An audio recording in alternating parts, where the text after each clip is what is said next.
Vamos então conhecer os convidados que se vão juntar a nós nesta noite para partirmos então para a conversa, comentários e análise. Cumprimento desde já o Wellington Calazans, que nos fala a partir da Noruega, da Suécia, melhor, assim que está correto. Wellington, muito boa noite, bem-vindo a mais uma conexão. Boa noite, David Temudo, boa noite aos colegas do Conexão Angola e a você assistindo aqui a TPA, é sempre bom estar aqui. O Wellington é jornalista, especialista em comunicação integrada e está então na Suécia, de onde nos fala para esta Conexão Angola. E vamos começar pelo Wellington Calazans. Wellington, este início por si é propositado e já o digo porque o Estado da Palestina tenta uma nova ronda diplomática desta feita na própria sede das Nações Unidas, no sentido de submeter mais uma aprovação para a sua admissão à organização como Estado-membro de pleno direito. De recordar que cerca de 130 países, portanto os ditos não alinhados, entre os países africanos e também da América do Sul, já têm um reconhecimento unilateral ao Estado da Palestina e alguns países europeus também já o fizeram. E começando mesmo pela Europa, vamos falar da Suécia, que foi de resto o primeiro país da União Europeia a reconhecer o Estado da Palestina, sendo que para este ano, então, mais países anunciaram que poderão fazê-lo até junho do ano corrente, onde o destaque recai para a Espanha. Wellington, esta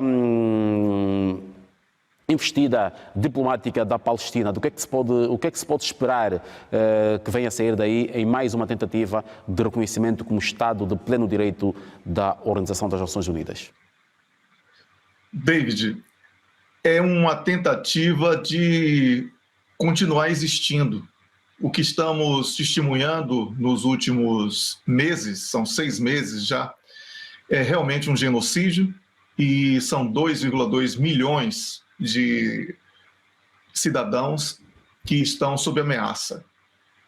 Não é possível mais que a comunidade internacional ignore o desespero de um povo e o objetivo muito claro de Israel de exterminar o povo da Palestina. Por isso, o reconhecimento da Palestina como Estado é uma obrigação da comunidade internacional para que o direito internacional seja salvo, para que as relações comerciais internacionais, para que as relações entre países, de um modo geral, sejam respeitadas. Caso contrário, David, o mundo irá mergulhar num caos. É inadmissível que nos tempos de hoje estejamos falando sobre um genocídio em curso e a comunidade internacional não reaja. Por isso, este reconhecimento, que eu considero tardio, mas ainda há tempo de salvar o povo da Palestina, ele vem em boa hora e a diplomacia da Palestina o faz, né, através desse esforço que você mencionou nas Nações Unidas, para que a sensibilização que existe neste momento em âmbito mundial possa servir também numa espécie de exercício de pressão para que os representantes dos países estejam, se não acorajados, mas pelo menos preocupados com a situação. Por isso, estamos diante de um momento crucial para sabermos o que será daqui para frente o Médio Oriente, porque não é apenas a questão de Palestina e Israel que está em jogo. Existe toda uma situação regional que já começa a sentir diretamente os impactos e, de acordo com muitos analistas militares, o risco até mesmo de algo de proporção mundial, já que, somado ao problema da Ucrânia, essa questão no Médio Oriente poderá repetir a formação de uma guerra de proporção mundial, como foi observado historicamente aí, né, um resgate histórico na Primeira Guerra Mundial, quando as coisas começaram a tensionar a partir de pequenos conflitos. Então, David, é importantíssimo que esse reconhecimento do Estado da Palestina se dê o mais rápido possível. Wellington, com o atual debate que existe um pouco a nível internacional sobre a necessidade de reformas urgentes na estrutura das Nações Unidas e com o atual formato do Conselho de Segurança, Wellington acredita que, vamos falar agora a médio e longo prazos, o Wellington acredita que nos próximos 5 anos poderemos ver o Estado da Palestina criado, ou pelo menos como membro de pleno direito das Nações Unidas? Se houver a guerra regional, não, David.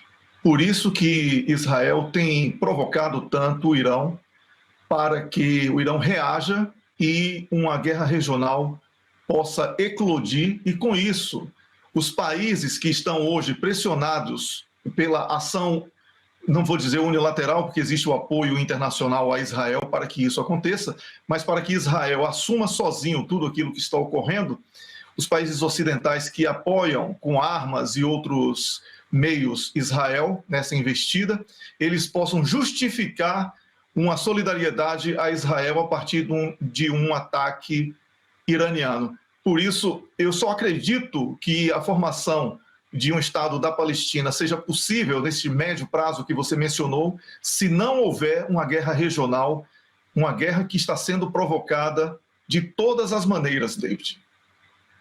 Obrigado, Wellington. Eu volto ao Wellington ainda com o mesmo tema. Wellington, olhamos aqui para esta posição, ou melhor, esta intentona, se assim se pode classificar, passa o exagero, diplomática do Estado palestiniano.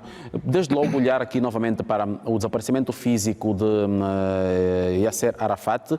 Portanto, Hosni Mubarak saiu de cena, o próprio Muammar al-Gaddafi saíram de cena, o que, de certa forma, a nível diplomático no cenário internacional, parece que terá fragilizado aquela que era a posição da Liga Árabe até pelo menos o início da década de 2000 ou até pelo menos 2010.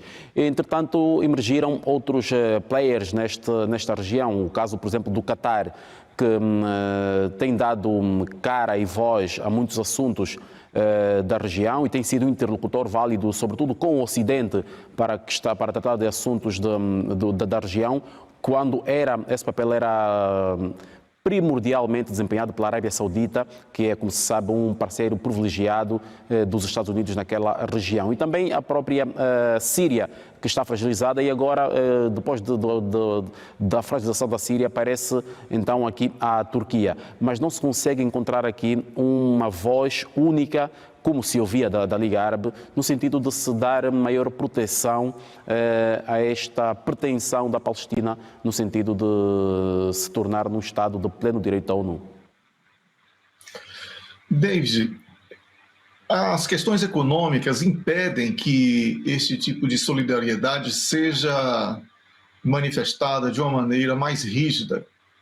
Agora, um fenômeno que pode provocar esta solidariedade que falta à Palestina e que você, de uma maneira muito inteligente, questionou aí, é o medo de que primaveras, né, movimentos populares de verdade, né, agora, espontâneos, porque aqueles outros foram artificialmente estimulados, eles surjam porque as populações desses países, elas, pelos aspectos culturais e religiosos, são solidárias à Palestina. Alguns líderes que têm sido tímidos na iniciativa de apoiar de uma maneira mais efetiva a causa palestina.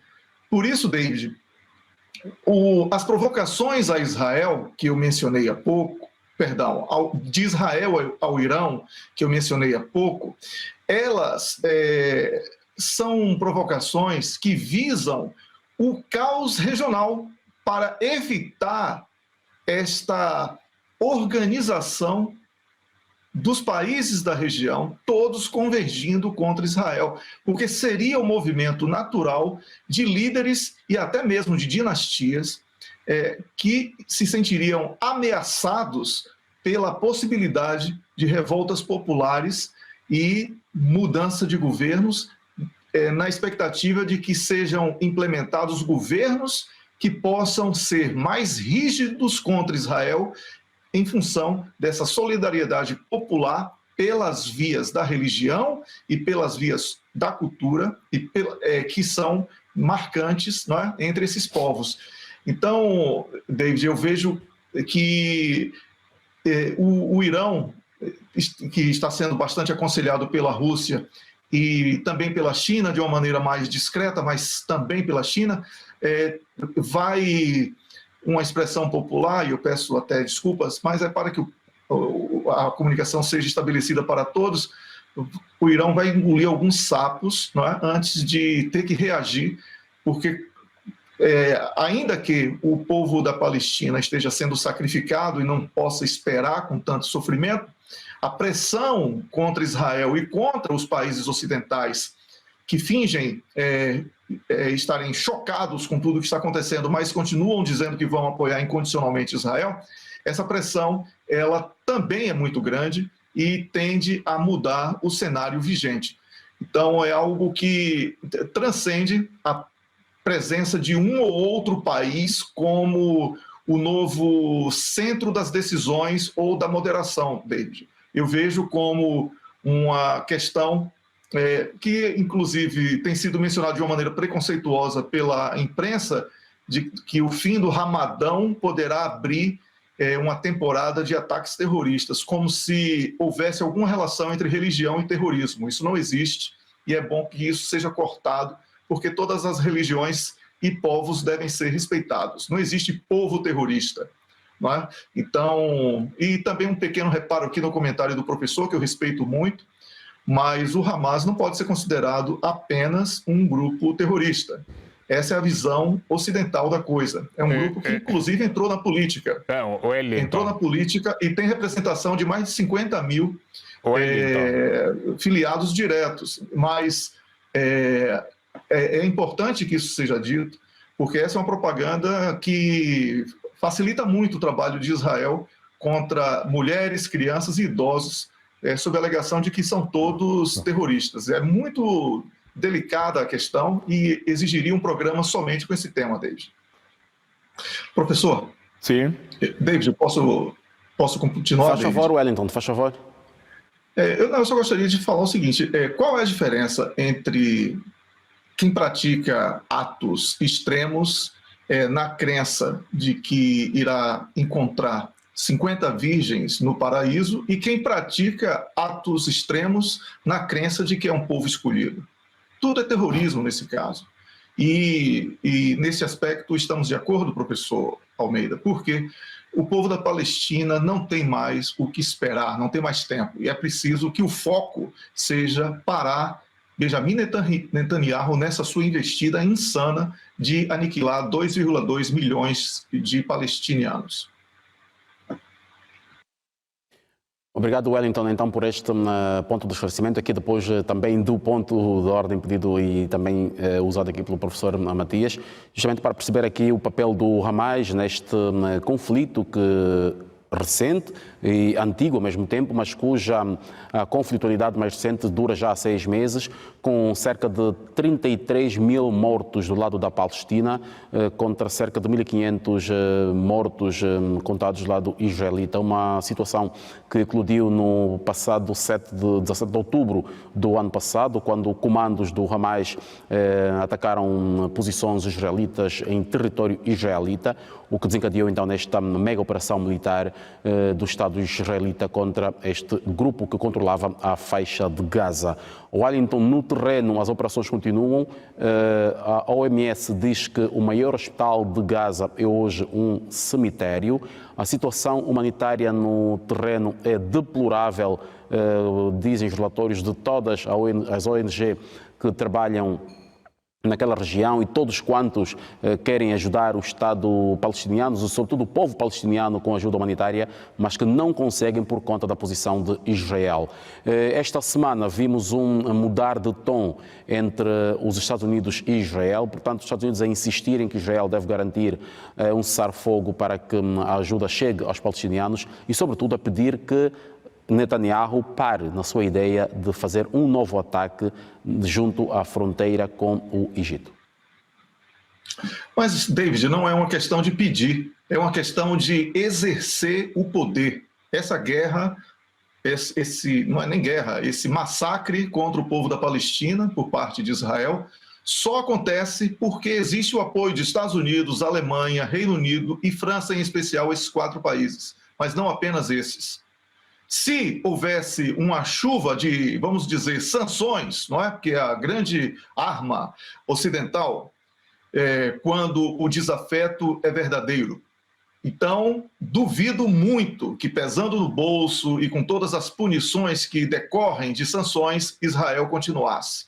Eu duvido muito que Benjamin Netanyahu continuasse à frente dos destinos de Israel se houvesse uma mão firme dos Estados Unidos da América e desses outros países que eu mencionei, dizendo que é para parar. Mas, em troca disso, existe sempre depois de um apelo da pessoa do presidente de um país, a manifestação oficial do país dizendo que vai continuar apoiando incondicionalmente Israel. Então, no caso dos Estados Unidos, é um ano eleitoral e está muito claro que a tentativa de Joe Biden é descolar do apoio institucional que está sendo dado a Israel. Mas ele não vai conseguir isso porque ele é o presidente da República. E no caso da Alemanha, até mesmo recorreu recentemente a questões da Segunda Guerra Mundial sobre as obrigações da Alemanha de apoiar Israel, o que é um grande engodo, porque a Alemanha não tem a obrigação de apoiar genocídio, muito pelo contrário, tem a obrigação de combater, porque praticou na Segunda Guerra Mundial contra o povo judeu.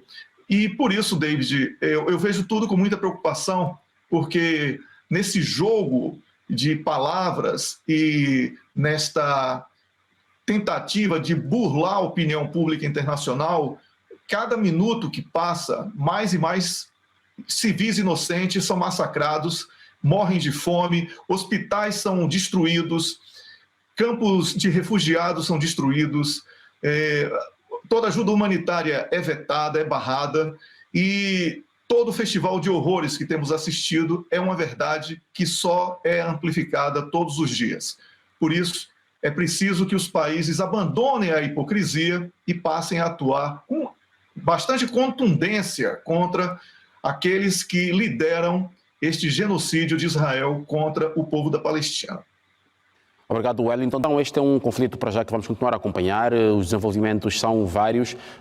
Hoje mesmo, vários ataques continuaram a acontecer na faixa de Gaza pelas forças israelitas, que continuam a insistir que esta operação será para ser levada a cabo até a aniquilação total do Hamas. O Hamas, que é de resto um grupo de resistência palestiniana, que está a lutar então pela autodeterminação e também a libertação dos seus territórios que são ocupados por Israel. Wellington, volto a si. Ano de eleições no Reino Unido. Ao que se vem noticiando pelos noticiários locais, aí é uma previsão, perspectiva de uma nova crise política no Reino Unido, neste consulado de Rishi Sunak. Esta semana tivemos a admissão do secretário de Estado do Ambiente, que era também responsável justamente pela questão da energia e outros dossiês importantíssimos do Reino Unido e que deixa então o governo.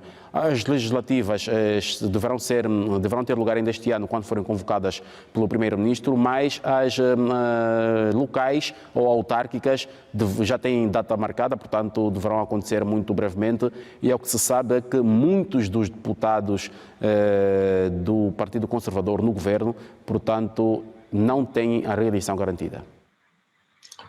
David, isto não é nenhuma surpresa para os telespectadores da televisão pública de Angola, especialmente aqui do Conexão Angola, porque este cenário de decadência do Partido Conservador, ele já era previsto por todos nós. Por uma razão simples, foram muitos escândalos, muita briga interna em um espaço de tempo muito pequeno e que antecede a esse período eleitoral que você mencionou. Por isso, o Partido Conservador, ele construiu, de certa forma, este cenário de declínio através da falta de comunicação interna, da falta de entendimento entre os seus membros. Os últimos números de um inquérito popular que foi publicado esta semana mostraram a situação desesperadora do Partido Conservador, David. Porque, de acordo com a projeção feita em relação aos assentos que deverão ser ocupados, o Partido Conservador, que é liderado pelo atual primeiro-ministro britânico Rishi Sunak, ele corre o risco de sofrer uma grande derrota nas duas eleições deste ano. A manifestação popular, através desse inquérito, mostrou que o Partido Trabalhista, que é um partido hoje na oposição, conquistaria mais de 400 assentos. Isto realmente é um número expressivo e que revela o quão desencantado com a atual representação política do Partido Conservador o povo no Reino Unido está. Nunca é demais lembrar que Rishi Sunak ele foi eleito numa eleição indireta com 17 mil votos do seu partido. Era o terceiro nome de uma lista e é o primeiro-ministro num país de um universo eleitoral de 46 milhões de eleitores, o que sequer podemos dizer que é uma democracia. Ah, mas o sistema de governo permite isso. Pode parecer extremamente legal dentro do aspecto técnico e daquilo que é estabelecido como regra para a eleição ou nomeação de um primeiro-ministro. Mas, do ponto de vista popular, realmente é muito pouco. E, por isso, o primeiro-ministro britânico ele não tem o carisma necessário para reverter esta onda de perdas de assentos parlamentares que têm sido amplamente difundidas na imprensa, o que só piora a situação do Partido Conservador, porque quanto mais a imprensa destaca esse declínio, mais o eleitor que está ainda em dúvida quanto em quem irá votar, ele irá se sentir mais seguro de que naquele que está em declínio ele não irá votar. É uma questão muito lógica da propaganda e que é muito perigosa para o Partido Conservador, porque o tempo para reverter isso, David, é muito pequeno e sabemos que a questão da economia é muito delicada. A economia do Reino Unido está numa situação bastante difícil e, com isso, o desgaste das autoridades que estão no poder, ele só aumenta a cada dia.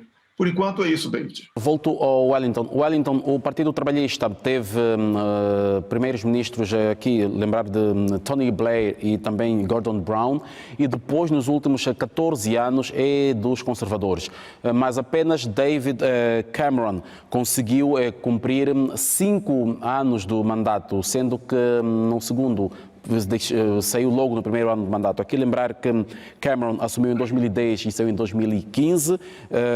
Depois seguiu-se Theresa May, que esteve no governo apenas 3 anos e 11 dias. Ainda Boris Johnson, 3 anos e 44 dias. Depois Liz Truss, que fez apenas 49 dias. E agora Rishi Sunak, que está a 1 ano e 170 dias. E, portanto, vai cumprir pouco menos de 2 anos como primeiro-ministro. Mas ainda assim, nos últimos 14 anos, fica-se com a impressão de que há uma espécie de uma fênix do Partido Conservador em épocas eleitorais. É desta que os trabalhistas voltam ao governo? Olha, se não acontecer nenhum fenômeno assim muito radical, né? Porque até mesmo, David, a possibilidade, por exemplo, de um decreto de emergência em caso de um aprofundamento de uma guerra, né? No caso aí, nas provocações que têm sido potencializadas também pelo Reino Unido através da Ucrânia contra a Rússia. E se isso for estratégico e ficar inevitável para a Ucrânia reagir, a eleição poderá estar suspensa sob a alegação de um estado de emergência. Isso é apenas um exemplo extremo, já que estamos falando aqui sobre coisas hipotéticas, não é? Mas mudanças políticas no Reino Unido, né, ao longo dos anos, elas são cada vez mais frequentes. o Partido Trabalhista ele pecou porque abandonou as suas principais bandeiras, isso é bem verdade, por isso ficou tudo muito parecido. E os cidadãos do Reino Unido, entre um conservador original e um conservador, vamos falar uma expressão, da medicina genérico, ficou optando pelo original, né? Porque o Partido Trabalhista tem que cumprir aquela bandeira que ele promete, porque senão é estelionato eleitoral, o que era que vinha acontecendo.